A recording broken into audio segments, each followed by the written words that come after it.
The atmosphere of Vraxia was thick with toxic clouds, their purple and green hues swirling in hypnotic patterns across the sky.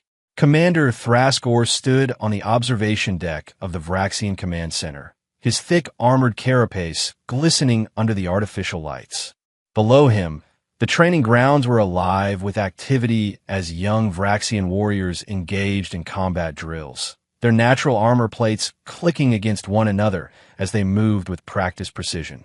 Vraxia was not a world for the weak. With gravity nearly twice that of most inhabited planets in the galactic Concord, air saturated with compounds that would kill most species in minutes, and wildlife so fierce that even the smallest creatures could tear through standard armor plating, it had forged the Vraxians into the perfect warriors. Their bodies had evolved thick external armor, redundant organ systems, and immunity to toxins that would devastate entire civilizations elsewhere. "Commander," a voice called from behind him. "The High Command requests your presence." Thraskor turned his massive frame, for amber eyes narrowing as he regarded his second-in-command. Sub-Commander Creever was younger than him by several decades, but already showed the battle scars that every Vraxian wore with pride. "What is it this time?" Thraskor rumbled, his voice deep and resonant. "Another weak species requiring our protection?" "They didn't say, sir. Only that it's urgent." Thraskor sighed, a sound like grinding stones. The Vraxians had been part of the galactic Concord for centuries now, always taking on the role of protectors, warriors, and defenders. They were respected, feared even, but Thraskor had grown weary of constantly fighting battles for species too fragile to defend themselves. It was their evolutionary birthright to be strong. Yes, but sometimes he wondered if they were being taken advantage of. As he made his way through the corridors of the command center, junior officers and warriors saluted him with a traditional chest plate tap. Thraskor had earned his position through countless battles and missions, and his scarred carapace told the story of a warrior who had faced the worst the galaxy could offer and survived. The High Command Chamber was a circular room with 7 seats arranged in a semicircle. 5 of them were occupied by the senior-most commanders of the Vraxian forces. At the center stood Admiral Zordex, the nominal head of their military. "Commander Thraskor." Zordex acknowledged him with a nod. "We have received a request from the Concord Council. A new species has been discovered, and they're considering them for potential membership. And you need me to babysit the diplomatic mission," Thraskor finished, not bothering to hide the annoyance in his voice. "You are one of our most experienced commanders when it comes to first contact scenarios," Zordex replied evenly. "And your record with the Concord speaks for itself." Thraskor felt his upper left mandible twitch in irritation. "What do we know about this species?" Zordex gestured to a holographic display in the center of the room. It showed a blue-green planet, dominated by vast oceans with scattered land masses. "They call themselves humans, and their homeworld is called Earth. According to preliminary scans, it's a moderate gravity world with nitrogen-oxygen atmosphere, large water bodies, temperate climate, diverse but largely non-threatening ecosystem." "A paradise world," Thraskor snorted. "Another species evolved in comfort that will need our protection at the first sign of actual danger." "Perhaps," Zordex said, his tone neutral. "But the Concord has deemed them worthy of evaluation. You will depart tomorrow aboard the diplomatic vessel Concord Emissary. The Arcturon delegation will meet you there." Thraskor suppressed a groan. The Arcturans, with their crystalline bodies and diplomatic focus, were the polar opposite of Vraxians. Fragile to the extreme, needing specialized environments just to survive standard atmospheric conditions, yet somehow they were always at the forefront of Concord diplomacy. "Your mission is to assess their readiness for Concord membership and serve as security if any conflicts arise," Zordex continued. "Standard protocol." "Yes, Admiral," Thraskor replied, resignation in his voice. "I'll assemble my team immediately." Later, as Thraskor briefed Subcommander Creever on the mission, his frustration bubbled to the surface again. "Another species that will surrender at the first sign of threat," he muttered. "We'll do our job and be back soon enough." Creever, who had served with Thraskor for nearly 2 decades, recognized the commander's mood. "Sir, if I may, isn't it our responsibility? As the strongest species in the Concord." Thraskor looked at his subordinate, noting the earnest belief in his eyes. Yes, it was the younger generation's way, this unquestioning acceptance of their role. But lately, Thraskor had begun to wonder if the Vraxians were being used. The Concord always needed them on the front lines, always called on them when combat was necessary. They were respected, certainly, but sometimes it felt like they were merely tools. "Yes, Creever," he finally replied. "It is our responsibility. We are the guardians of the weak, the shields against the darkness." The words felt hollow, rehearsed. But sometimes I wonder if we're the only true Deathworlders in this galaxy. Surely we can't be the only species forged in fire. Creever seemed taken aback by the commander's philosophical turn. "Sir," Thraskor waved a clawed hand dismissively. "Never mind. Prepare the team. We depart for Earth tomorrow." As the warrior left to carry out his orders, Thraskor turned back to the viewport, watching as a storm gathered on the horizon, acid rain beginning to fall on the harsh landscape of Vraxia. Another mission, another weak species to protect. Just another day for the galaxy's guardians. The diplomatic vessel Concord Emissary was a marvel of collaborative engineering, its design accommodating multiple species' needs while maintaining the elegance that characterized Concord architecture.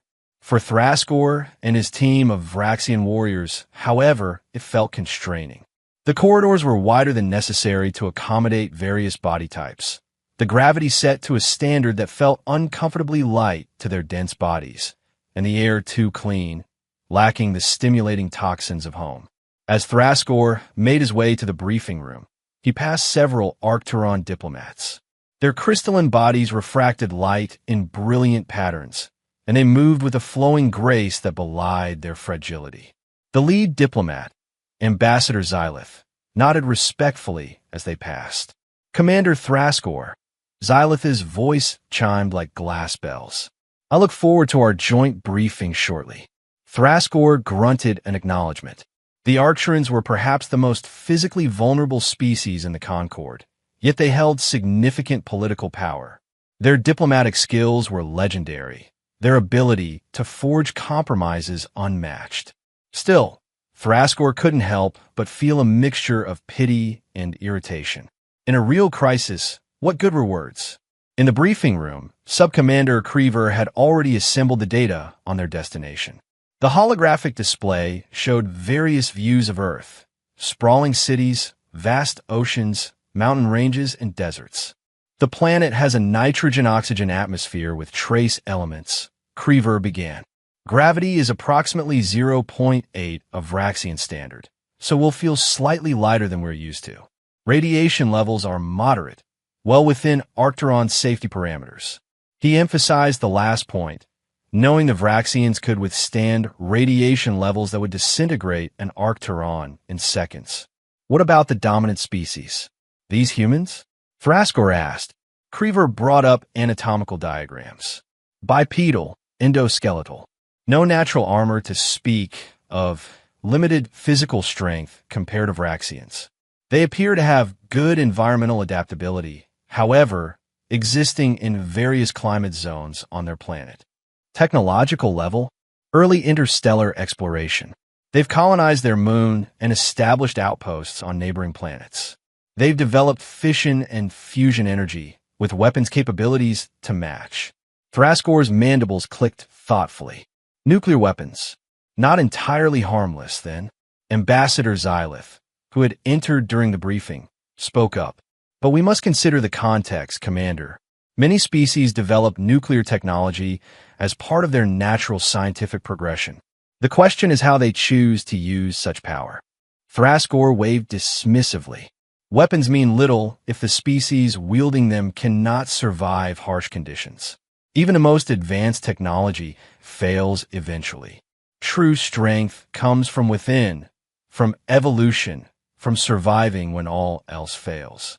Xylith's crystalline form shimmered, an Arcturon expression of thoughtful consideration. "Perhaps, but different species find different paths to strength. The Concord values diversity of approach. And yet, Thraskor countered. When conflict arises, who does the Concord call upon? Not the diplomats first, but the warriors. The tension in the room was palpable. Creever quickly moved to redirect the conversation. We have received landing coordinates from Earth authorities. They've designated a military facility in a region called Nevada for our arrival. Military? Thraskor's interest perked up slightly. At least they understand the importance of strength. It appears to be a standard procedure for them, Creever explained. First contact protocols dictate a secure, controlled environment. How long until arrival? Thraskor asked. Approximately 12 standard hours, Commander. Thraskor nodded. Ensure all warriors are properly equipped. Standard. Environmental suits until we confirm the atmosphere poses no unusual risks. As the briefing concluded, Ambassador Xylith approached Thraskor. Commander, I sense your reluctance regarding this mission. I want to assure you that the Arcturon delegation values your presence enormously. This could be the beginning of a wonderful new chapter for the Concord. Thraskor looked down at the crystalline diplomat, noting how the artificial lights played through Xylith's translucent form. So fragile, yet so optimistic. Always believing in the best outcome. We will follow protocol, Ambassador, Thraskor replied stiffly. Assess the humans, determine their readiness, and depart as soon as our duty is complete. As Xylith drifted away, Thraskor turned to Creever. Paradise worlds produce paradise species, Subcommander. Weak, complacent, unprepared for the harshness of the greater galaxy. Let's get this over with. Creever nodded, but Thraskor noticed a hesitation in his subordinate's bearing. Something on your mind, Subcommander? Sir, the preliminary report did note that humans have survived several mass extinction events in their evolutionary history, and their current civilization has endured numerous global wars. Thraskor snorted. Surviving conflicts of their own, making hardly qualifies them as resilient by Vraxian standards. But we will see for ourselves soon enough. Prepare the team. As the Concord emissary continued its approach to Earth, Thraskor retired to his quarters. He activated his personal log, a habit he had maintained throughout his long military career. Mission log, Commander Thraskor. En route to newly discovered planet designated Earth. Initial assessment. Another burden for the Concord to bear, another species requiring protection from the true dangers of the universe. The Vraxians will once again stand as guardians, as we always have. Sometimes I wonder if we're the only ones capable of truly understanding what it means to be forged in the crucible of a hostile world. We shall see what these humans are made of, but I expect little to challenge my assumptions. With that, he closed the log and prepared for arrival. Little did he know that his core beliefs were about to be shaken to their foundations. The Concord emissary descended through Earth's atmosphere, following the trajectory provided by human authorities. Thraskor and his warriors observed the approach from the bridge, their environmental suits sealed and ready. Despite Creever's assurances that Earth's atmosphere was compatible with Vraxian physiology, Thraskor preferred caution. Too many species had fallen to seemingly harmless environments. As they broke through the cloud layer, the Nevada desert spread out below them, a vast expanse of ochre and red that reminded Thraskor somewhat of Vraxia's southern wastelands. In the distance, mountains rose like jagged teeth against the horizon. Surprisingly harsh terrain, Creever noted, standing beside his commander. For a paradise world, Thraskor grunted noncommittally. Appearances can be deceiving. Let's see what kind of warriors this environment has produced. The ship settled onto a designated landing pad with barely a tremor. Through the viewports, Thraskor could see human military personnel arranged in formal lines, their uniforms crisp and identical. Various vehicles were positioned strategically around the landing area, some clearly armed. At least they understand proper protocol, Thraskor said. Maintain alert status, but no aggressive posturing. We represent the Concord here. The Arcturon delegation had joined them on the bridge, their specialized environmental suits casting rainbow refractions across the bulkheads. Ambassador Xylith seemed practically vibrating with excitement. A historic moment, the ambassador chimed. The addition of Earth to the Concorde could bring remarkable new perspectives and capabilities. Thraskor resisted the urge to snort derisively. Every new species was historic to the Arcturans. Still, he maintained professional courtesy. We shall see, Ambassador. Security first, then diplomacy. The ship's ramp extended, and the combined delegation prepared to disembark. Thraskor positioned his warriors strategically around the diplomats, a practice formation developed over countless first contact scenarios. As they emerged into the bright sunlight of Earth, Thraskor's environmental sensors immediately began collecting data on the surroundings. A human officer stepped forward from the welcoming committee. Female, Thraskor noted, of average height for their species according to the briefing materials. Her uniform bore insignia that suggested high rank. "Welcome to Earth," she said, her voice clear and confident. "I am General Elena Reyes of the United Earth Defense Force. On behalf of humanity, I welcome the representatives of the Galactic Concorde." Ambassador Xylith glided forward, the Arcturan's suit shimmering in the sunlight. "General Reyes, I am Ambassador Xylith of the Arcturon Crystalline Assembly. We bring greetings from the Concorde Council and appreciation for your warm welcome." Thraskor stepped forward next, towering over both the ambassador and the human general. "Commander Thraskor, Vraxian Defense Force. I command the security detail for this diplomatic mission." General Reyes looked up at him, showing no sign of intimidation despite the significant size difference. "Commander, your reputation precedes you. The Concorde briefing materials spoke highly of your experience in first contact scenarios." Thraskor was momentarily taken aback.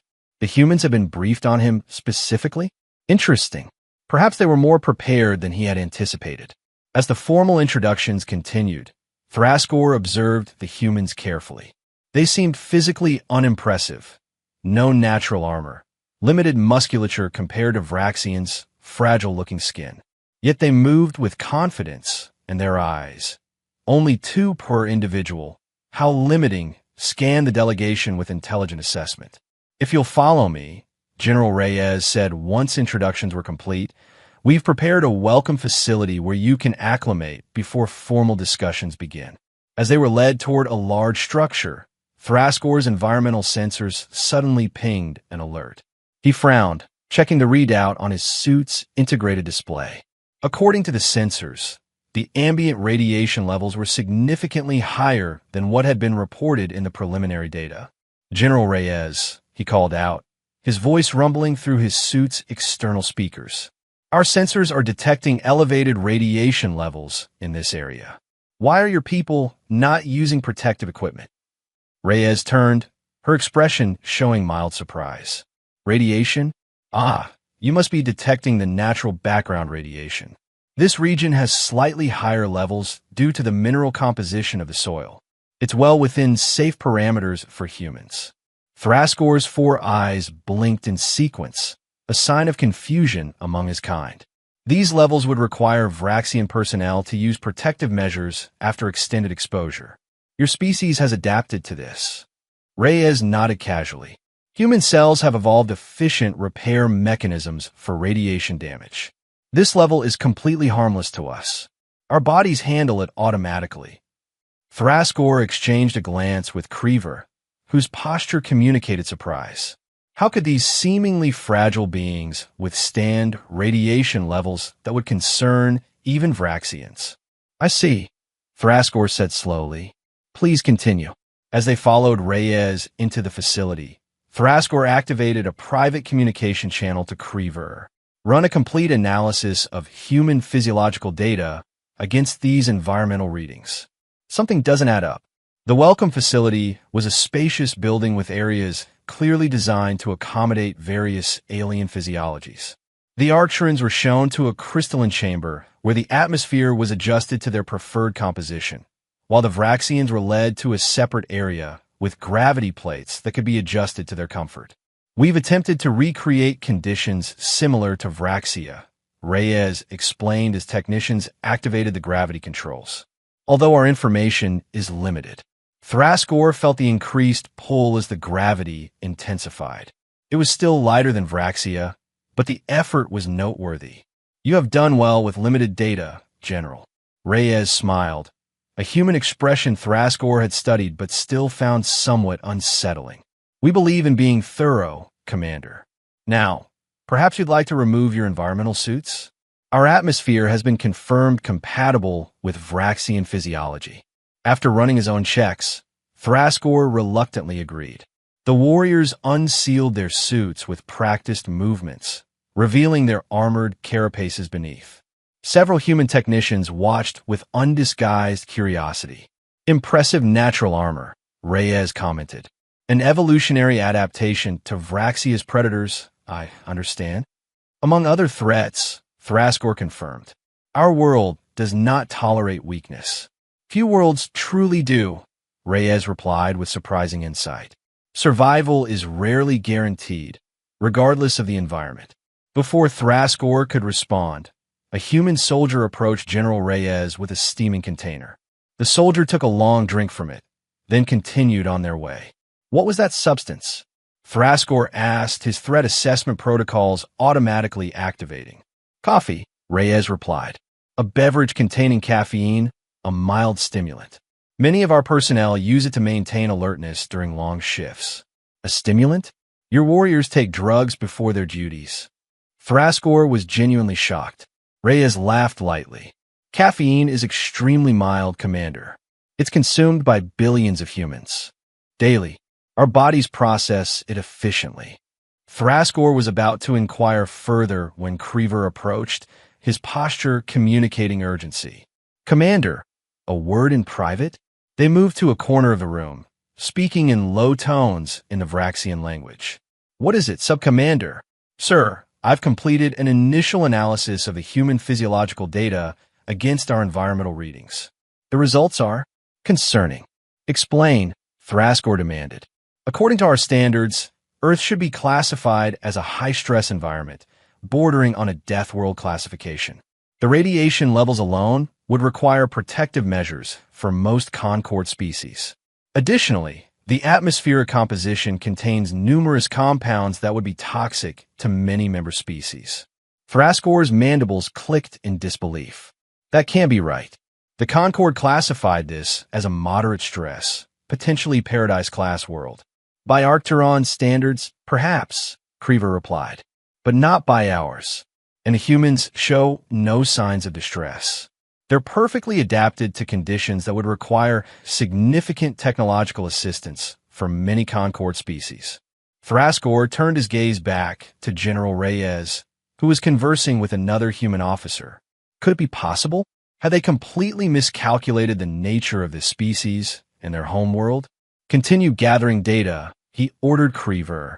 Discreetly, I want to know exactly what we're dealing with here. As the day progressed and the delegations were shown more of the facility, Thraskor found himself increasingly unsettled. During a demonstration of human military training, he watched as soldiers engaged in hand-to-hand combat exercises without protective gear, absorbing impacts that would have injured many Concord species. In the facility's mess hall, he observed humans consuming foods that contained compounds his sensors identified as potentially caustic or acidic. The most disturbing revelation came during a presentation on human space exploration. The speaker, a veteran astronaut, casually mentioned surviving in a vacuum for nearly 2 minutes when their spacesuit malfunctioned during an early mission. You survived direct exposure to vacuum? Thraskor interrupted, unable to contain his shock. The astronaut nodded.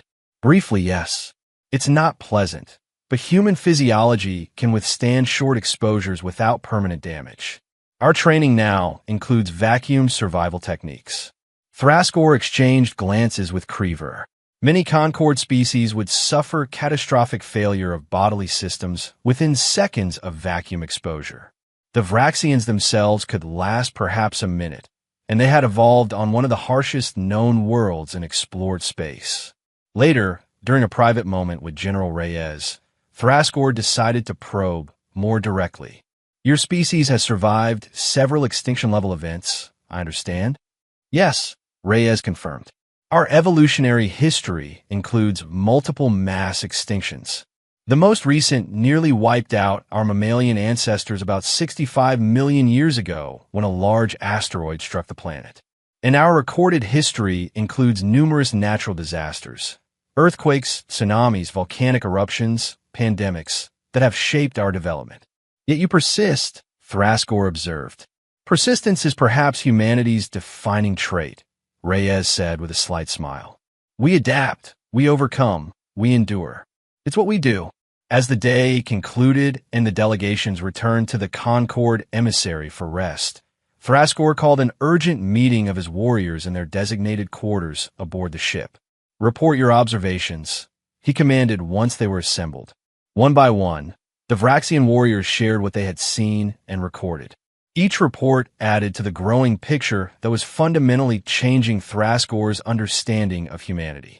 Their physical training regimens would kill many Concord species, one warrior noted. They consumed substances that would be considered toxic to most, another added. Their medical practices include deliberately exposing themselves to radiation as a treatment for disease, a third reported with evident disbelief. Creever presented a summary of the collected data. Commander, all evidence suggests that Earth should be reclassified. It is not a paradise world or even a moderate stress environment. By Vraxian standards, it is a borderline death world, and the humans have evolved accordingly. Thrascore felt a strange mixture of emotions, shock, disbelief, but also a grudging respect beginning to form. How could the Concord classification be so inaccurate? The initial surveys were conducted using Arcturon parameters, Creever explained. By their standards, many environments seem harsher than they truly are. Additionally, it appears the humans have terraformed significant portions of their planet, creating artificial environments that mask the natural conditions. Thrascore paced the room, his massive form casting shadows in the ship's lighting. Could they be showing us only what they want us to see? A deception? Possible, Creever acknowledged. But the physiological adaptations cannot be falsified. Their tolerance for radiation, atmospheric toxins, gravitational stress, temperature variations. These are evolutionary traits, not technological enhancements. One of the younger warriors spoke up, anger evident in his posture. If what we're observing is true, then we are not the only Deathworlders in the Concord anymore. Our unique status is threatened. Thrascore regarded the young warrior coolly. Is your pride so fragile, warrior? If humans have evolved in harsh conditions, that makes them potential allies, not threats to our status. But even as he said it, Thrascore felt the uncomfortable shifting of his own long-held beliefs. The Vraxians had always defined themselves as the guardians, the protectors, the only species truly forged in the crucible of a hostile world. What would it mean for their identity if humans were revealed to be their equals in resilience? We need more information, he decided. Tomorrow, we begin the formal assessment process. We will interview their leaders, examine their military capabilities, review their political structures. If they truly are Deathworlders like us, we need to understand their potential as allies, or as adversaries. As the meeting disbanded, Thrascore remained alone with his thoughts. He activated his personal log once more. Mission log, Commander Thrascore. First day of contact with humans complete. Initial assumptions require significant revision. Earth appears to be a far more dangerous environment than reported, and humans possess evolutionary adaptations that rival or possibly exceed Vraxian resilience in some areas. If confirmed, this discovery could fundamentally alter the balance of power within the Concord. The question now becomes, what kind of Deathworlders are these humans? Will they be the allies we never knew we needed, or a new threat to galactic stability? Tomorrow may provide answers. With that, he closed the log, his four eyes staring out the viewport at the night side of Earth, the scattered lights of human cities twinkling like stars against the darkness. For the first time in decades, Commander Thrascore felt something he had almost forgotten: uncertainty. The morning brought a flurry of activity as the Vraxian security team prepared for the formal assessment phase of the mission. Thrascore had slept poorly, his mind churning with the implications of yesterday's discoveries. If humans were indeed Deathworlders comparable to Vraxians, the entire dynamic of the Concord could shift. Before rejoining the human delegation, Thraskor gathered his warriors for final instructions. Today we conduct the official assessment according to Concord protocol. But I want everyone gathering additional data on human capabilities and their environment. Be thorough but discreet. We need to understand exactly what we're dealing with here. The team acknowledged their orders with perfect discipline, but Thraskor could sense the underlying tension. The possibility that they weren't unique in the Concord anymore had created a ripple of discomfort among the warriors.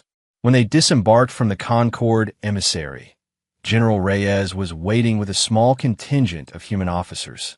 "Commander Thraskor, I hope you rested well. Today's schedule includes meetings with our Global Leadership Council, tours of several key facilities, and demonstrations of human technologies that might be of interest to the Concord. We look forward to a productive day," Thraskor replied formally.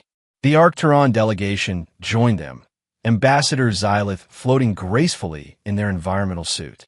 A momentous day for potential new friendships, the ambassador chimed optimistically.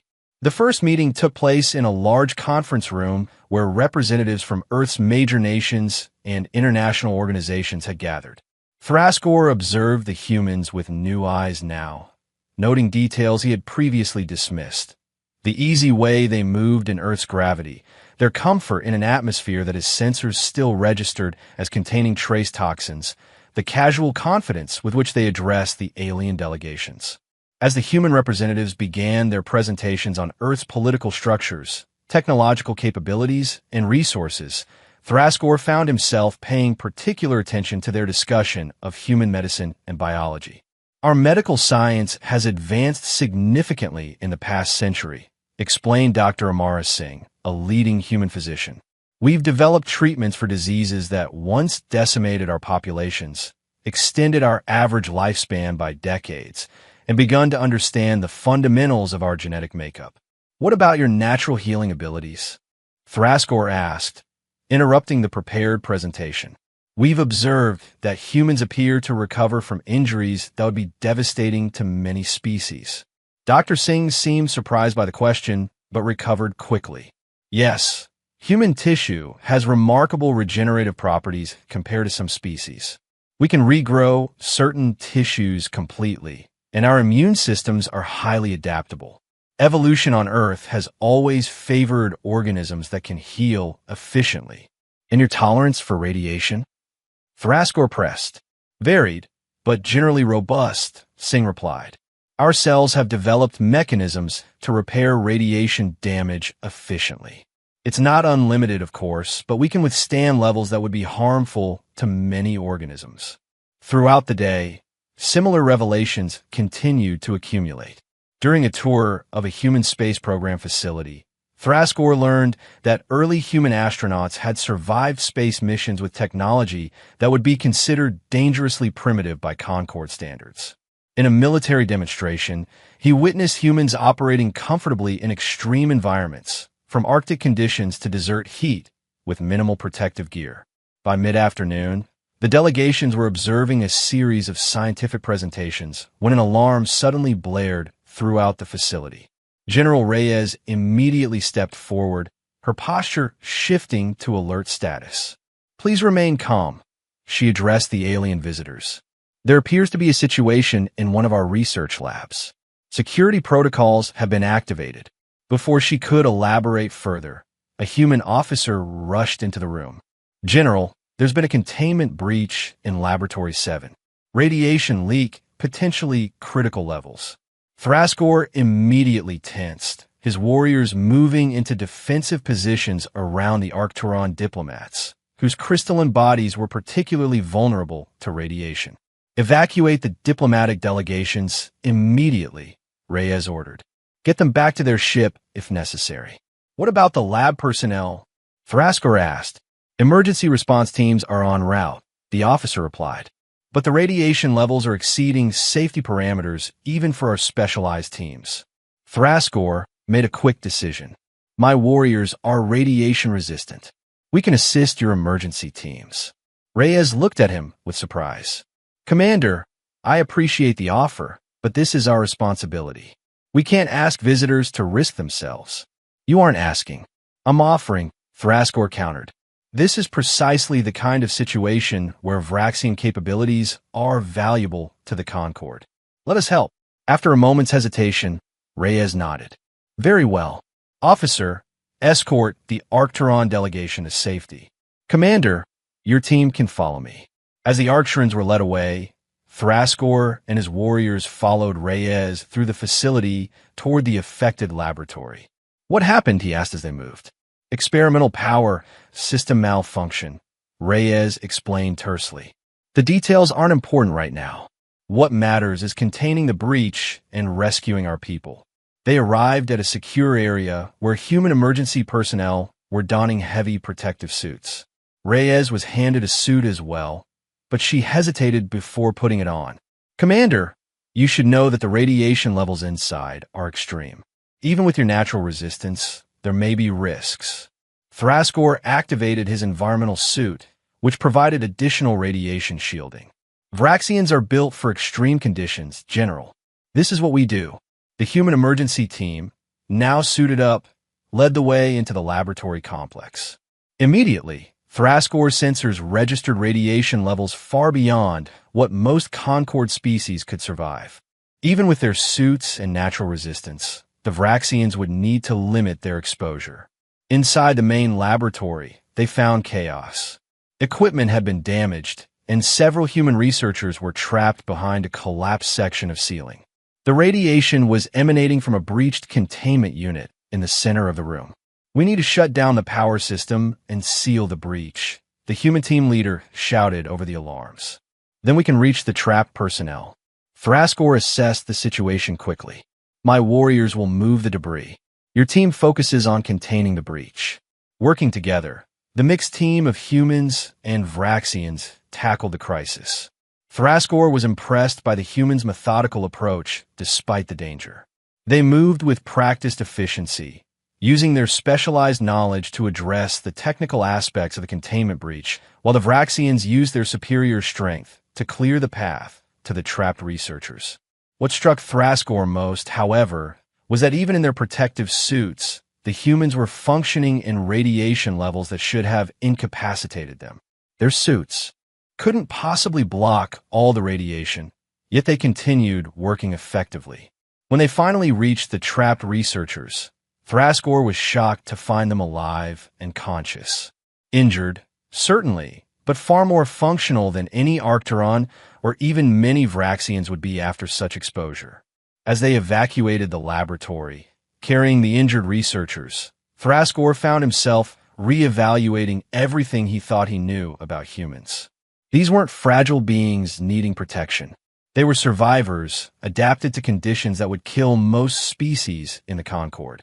Once the crisis was contained and the injured were being treated, General Reyes approached Thraskor, her protective suit now removed. She looked tired, but otherwise unaffected by the radiation exposure. Commander, I cannot thank you enough for your assistance. Your team's strength made a critical difference today. Thraskor studied her carefully. Your people performed admirably as well. In fact, I'm curious about your recovery. The radiation levels in that laboratory would have severely debilitated most species I know, yet here you stand, seemingly unaffected. Reyes smiled slightly. We'll have some cellular damage to repair, certainly. Our medical team will monitor us for the next few weeks. But human physiology has remarkable radiation tolerance compared to many species. It's one of our evolutionary advantages. I'm beginning to see that, Thraskor replied thoughtfully. General, I believe I've been operating under some misconceptions about your species and your world. That's not uncommon in first contact scenarios, Reyes said diplomatically. Perhaps we should continue our discussions with this new understanding in mind. Later that evening, Thraskor convened an emergency meeting with his warriors aboard the Concord emissary. The mood was somber as he shared his conclusions. It can no longer be denied, he stated firmly. Earth is a death world, and humans are Deathworlders comparable to Vraxians. Today's events confirmed what our initial observations suggested. Their radiation resistance alone would qualify them as an extreme adaptation species by Concord standards. Subcommander Creever displayed the compiled data. Our updated analysis indicates that Earth should be reclassified immediately. The combination of environmental factors, radiation levels, atmospheric composition, gravity fluctuations, extreme weather patterns, tectonic instability, and biological hazards would place it firmly in the death world category. One of the warriors spoke up, his posture conveying distress. This undermines our unique position within the Concord. If humans join as equals rather than dependents, what becomes of our role? Our role evolves, Thrascor replied firmly, as should our thinking. I've been reflecting on our place in the Concord, and I've realized something important. Our pride in being the sole guardians has blinded us to the potential value of true allies. The warriors shifted uncomfortably, but Thrascor pressed on. Consider what we witnessed today.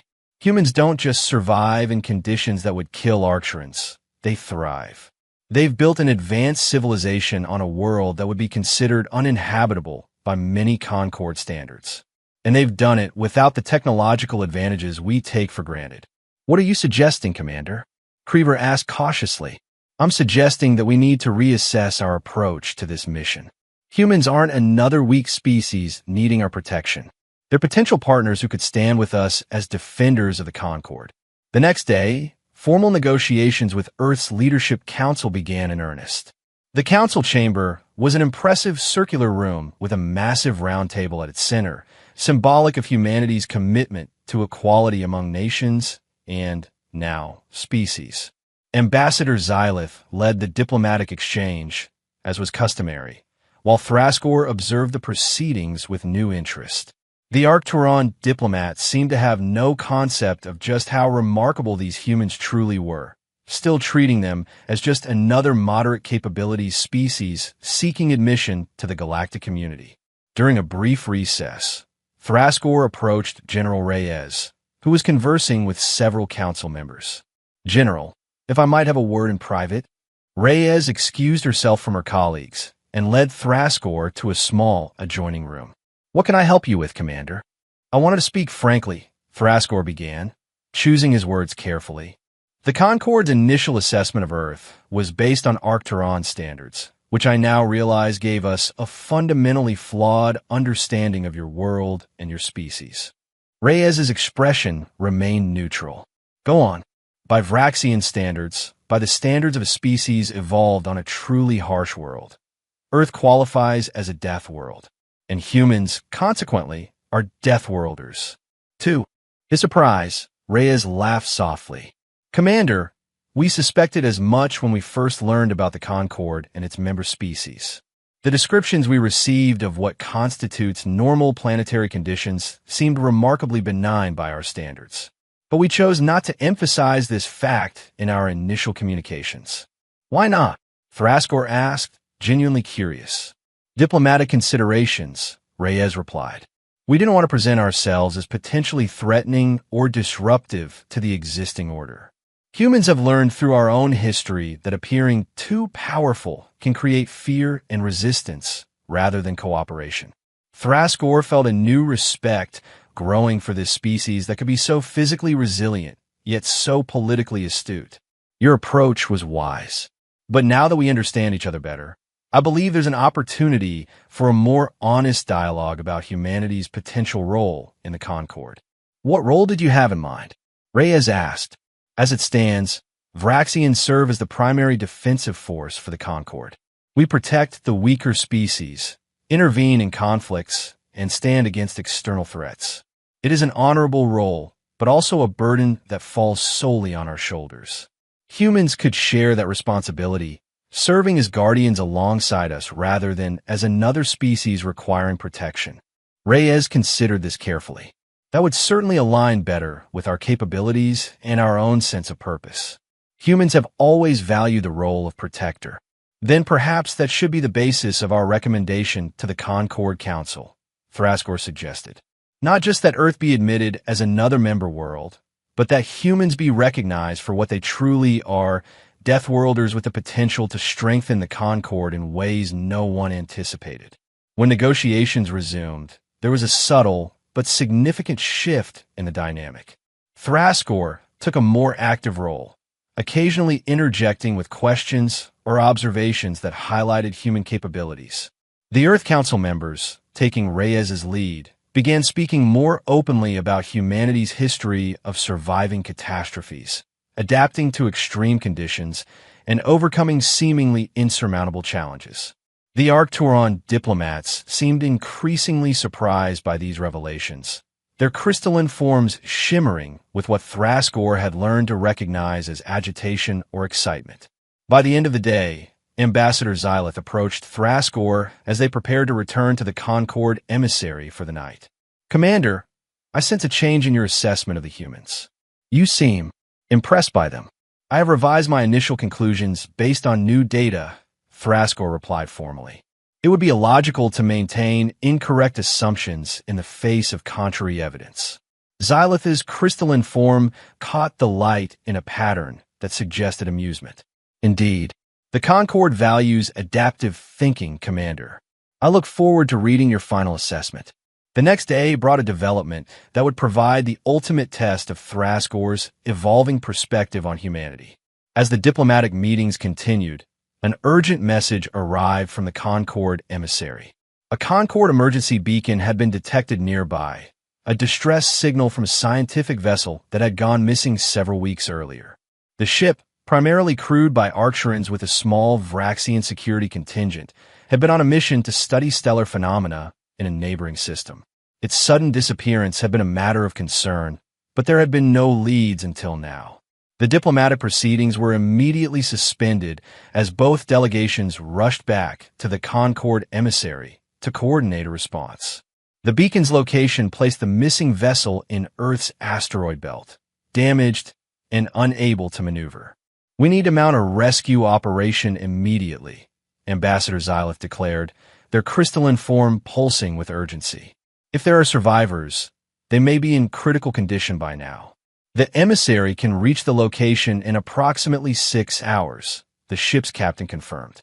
"But we are not equipped for complex rescue operations in asteroid fields. My warriors and I will lead the rescue team," Thraskor stated. "We have experience with similar operations." To everyone's surprise, General Reyes stepped forward. "Commander, if I may, Earth would like to offer assistance. We have specialized ships designed for operations in our asteroid belt. They can be ready to launch within the hour and can reach the location before your vessel." Thraskor hesitated only briefly. "General, this is a Concord matter." "With respect, Commander," Reyes interrupted, "this is a rescue operation in our solar system. We have the expertise and equipment specifically designed for these conditions. And if you're concerned about our capabilities, I believe recent events have demonstrated that humans are more than qualified to handle dangerous environments." There was a tense silence as Thraskor considered the offer. His old instincts urged him to maintain control, to assert Vraxian primacy in matters of security and protection. But his new understanding of humans suggested a different approach. "Very well," he finally said. "We will conduct a joint operation. Your specialized ships, with mixed teams of humans and Vraxians aboard." Within hours, 3 human vessels designated for asteroid mining and research were prepared for the rescue mission. Thraskor and a select team of his best warriors were distributed among the ships, each paired with human specialists. Thraskor found himself aboard the lead vessel, the Resilient, with General Reyes personally commanding the operation. As they launched from Earth and accelerated toward the asteroid belt, Thraskor observed the human crew with newfound appreciation. They moved with practiced efficiency through a ship that was clearly designed to withstand the harsh conditions of space and the asteroid environment. "These vessels are remarkably sturdy," he commented to Reyes as they monitored the approach from the bridge. "They have to be," she replied. "The asteroid belt is unforgiving. Micrometeoroids, radiation, extreme temperature variations. The ships have to withstand it all while maintaining life support and operational capabilities." The journey to the beacon's location took just under 4 hours, significantly faster than the Concord emissary could have managed. As they navigated through the asteroid field, Thraskor was impressed by the human pilot's skill, threading their way through the tumbling rocks with precision that rivaled the best Vraxian navigators. When they finally located the damaged Concorde vessel, the situation was dire. The ship was wedged between two large asteroids, its hull breached in multiple locations. Life support was failing, and initial scans showed weak life signs aboard. This is going to be a challenging extraction, Reyes assessed. The ship is unstable, and those asteroids could shift at any moment. We need to secure the vessel first, then evacuate any survivors, Thraskor agreed. My warriors can handle the heavy work of stabilizing the ship, and our engineers can repair enough of the life support to keep the survivors stable during extraction, Reyes added. Let's move. The rescue operation that followed was a masterclass in human-Vraxian cooperation.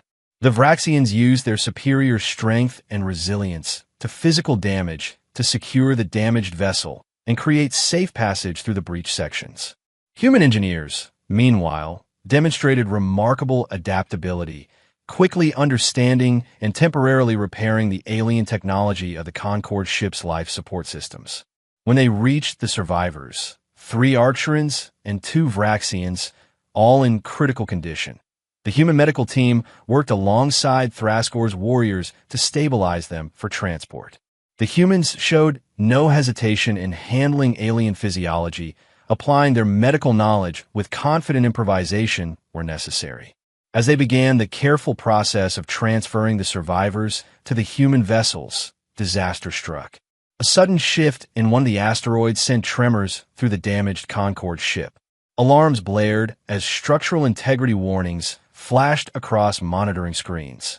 We need to evacuate immediately, Reyes called out. The ship is going to be crushed.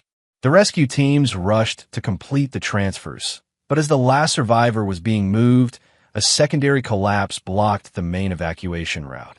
Thraskor and 3 human engineers were cut off from the others, trapped in a rapidly failing section of the ship. Commander, report. Reyes's voice came through the communication system. Route blocked, Thraskor replied tersely. Seeking alternate path. One of the human engineers quickly accessed the terminal. There's an emergency airlock 2 compartments over. If we can reach it, we might be able to space jump to your ship. Space jump? Thraskor questioned.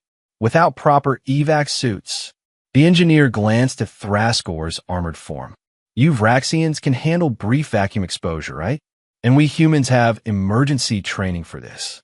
Our suits have minimal protection, enough for a short jump. Thraskor was stunned by the casual way the humans suggested exposing themselves to the vacuum of space with only minimal protection. But as the ship groaned around them, there was little time to argue. They made their way to the emergency airlock, the ship's internal structure continuing to fail around them. When they reached it, the engineers quickly prepared the airlock for emergency evacuation. Once we're out, we'll have approximately 90 seconds before serious problems begin, one engineer explained calmly. The Resilient is positioned 50 meters away. We use the emergency thrusters on our suits to navigate to their receiving airlock. Simple physics. Simple physics in vacuum, near zero gravity, with only seconds of consciousness, Thraskor muttered, but he readied himself nonetheless. As the airlock cycled and the outer door opened, Thraskor braced for the brutal embrace of space. When it came, it was every bit as harsh as he remembered from his training. The absolute cold, the pressure drop, the beginning of oxygen deprivation. Yet the humans launched themselves out with precise movements, their minimal suits apparently sufficient for their needs as they activated their emergency thrusters. Thraskor followed, his Vraxian physiology fighting against the vacuum. Through the crystalline faceplate of his helmet, he could see the humans ahead of him, moving with surprising grace toward the waiting ship. Their coordination was perfect despite the extreme conditions. When they all safely reached the Resilient, and the airlock had repressurized, Thraskor looked at the human engineers with new respect. They were breathing heavily, their skin showing signs of mild vacuum exposure, but they were functional and already checking each other for injuries. That was close, One of them commented, as casually as if they'd just avoided a minor inconvenience rather than death in the cold vacuum of space. General Reyes appeared in the airlock, relief evident on her face. "Everyone all right?" "Functional," Thraskor confirmed, still somewhat in awe of what he had just witnessed. As the fleet of human ships departed the asteroid belt with the rescued survivors, Thraskor sought out Reyes on the bridge of the Resilient. "General," he began, "I feel I must acknowledge something. When I first arrived on Earth, I believed humans would be another species requiring Vraxian protection within the Concord. I was wrong." Reyes smiled slightly. "First impressions can be deceiving, Commander." "Indeed." Thraskor paused, choosing his words carefully. "What I've witnessed these past days has fundamentally changed my understanding of your species. Earth is not a paradise world. It is, by Concord classification standards, a death world. And humans are true Deathworlders, perhaps the equal of Vraxians in resilience and adaptability, possibly superior in some aspects." "That's quite an admission from a Vraxian commander," Reyes observed. "It is the truth," Thraskor replied simply.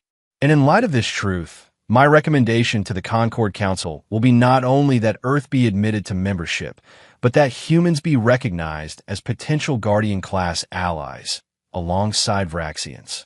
Reyes's expression turned serious. "That would be a significant shift in how the Concord operates, wouldn't it?" "Yes. Until now, Vraxians have been the sole species classified as capable of serving as the Concord's primary defensive force. But considering what I've seen of human capabilities, I believe you could share that responsibility. More importantly, I believe the Concord would be stronger for it." When they returned to Earth with the rescued survivors, the diplomatic proceedings resumed with a markedly different tone. Ambassador Xylith, who had been aboard one of the human rescue vessels, had witnessed firsthand the effectiveness of human-Vraxian cooperation and was now enthusiastically supportive of Earth's inclusion in the Concord. The formal assessment phase concluded with a unanimous recommendation for Earth's admission as a preliminary member. But was Thraskor's additional recommendation that humans be classified as a Guardian-class species alongside Vraxians that created the most significant stir. On the final day before the delegation's departure, Thraskor addressed his assembled warriors aboard the Concord emissary.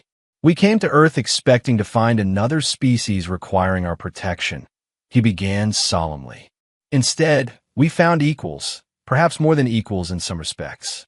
Humans evolved on a world that would kill many Concord species without extensive technological assistance.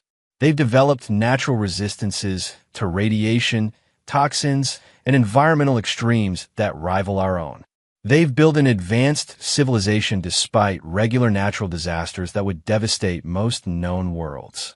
He looked around at his warriors, noting their varied reactions, some still showing resistance to the idea, others displaying thoughtful acceptance. "Some among you may see this as a diminishment of our status within the Concord. I see it differently.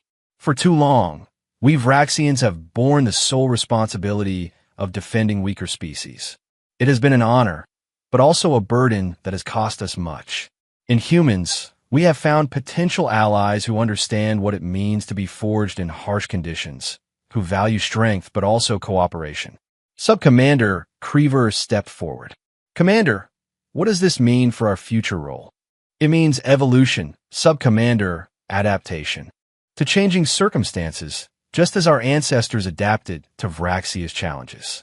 We will continue to serve as guardians, but now potentially alongside humans rather than alone. And any species that might consider threatening the Concord would face not one, but two Deathworld species in response." Thraskor's gaze swept the assembled warriors once more. "Remember what we have witnessed here. If anyone should ever underestimate humans based on their appearance, recall their ability to function in radiation that would harm even us. Remember their casual acceptance of conditions that would kill many species.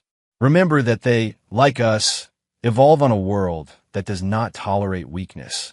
He paused, then added with solemn certainty, "The humans will require our protection far less than we imagined.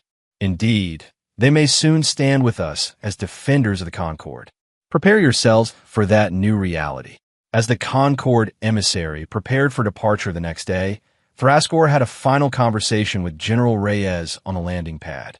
The Concord Council will review our recommendations, he told her. Given the unanimous support of both the Vraxian and Arcturon delegations, I expect Earth's preliminary membership to be approved swiftly. In your special recommendation regarding our classification, Reyes asked. That may take longer, Thraskor admitted. It challenges long-held assumptions within the Concord.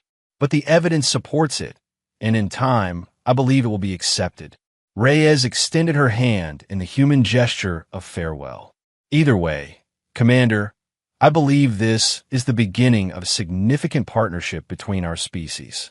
Thraskor carefully took her hand, still marveling at how these seemingly fragile beings could be so resilient. Indeed, General, the galaxy may need to prepare itself for what humans and Vraxians can accomplish together. As the Concord emissary lifted off from Earth and accelerated toward the stars, Thraskor stood at the viewport, watching the blue-green world recede into the distance. He activated his personal log one final time for this mission. Mission log, final entry. Earth assessment complete. Recommendation for preliminary Concord membership submitted with highest endorsement. Additional recommendation filed for human classification as Guardian-class species. Personal reflection. I arrived on Earth believing Vraxians were the only true Deathworlders in known space.